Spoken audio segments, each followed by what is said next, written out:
This is an Algebra 1 problem. We're solving absolute value equations. And if you remember, this symbol right here is an absolute value. Now let's go ahead and review what absolute values are.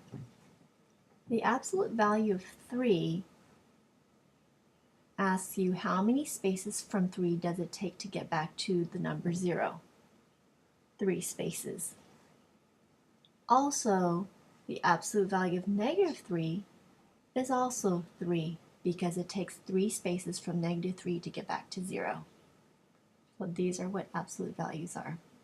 Now when you see an equation, this is a rule that you're going to memorize, and I'll explain later why we have to do this. But you're going to set the equation, you're going to remove the absolute value, and you're going to set the equation equal to the positive number that it's equal to, and then also to the negative value of what it's equal to. Okay, so remember you set it to the positive and the negative, and you can then remove the absolute value sign.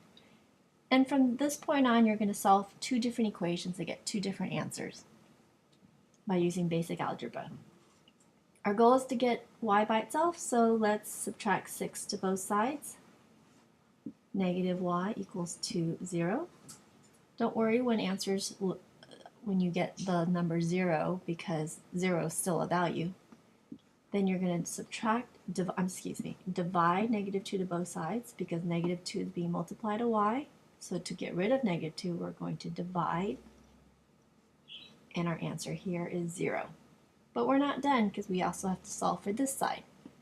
Again, we're going to subtract 6 to both sides, negative 2y, and in this situation it's negative 12, because negative 6 minus 6, or negative 6 plus negative 6, is negative 12. Go ahead and divide by negative 2. Y equals to positive 6. So you have 2 answers. Y is going to equal to 0, and y is going to equal to 6. So this is just the rule that you just set it to the positive version of what it's equal to and what negative version of what it's equal to, and you get 2 answers. I'll probably create another video on explaining this, but for right now, if you were to memorize this rule, this will help you solve equations with absolute values.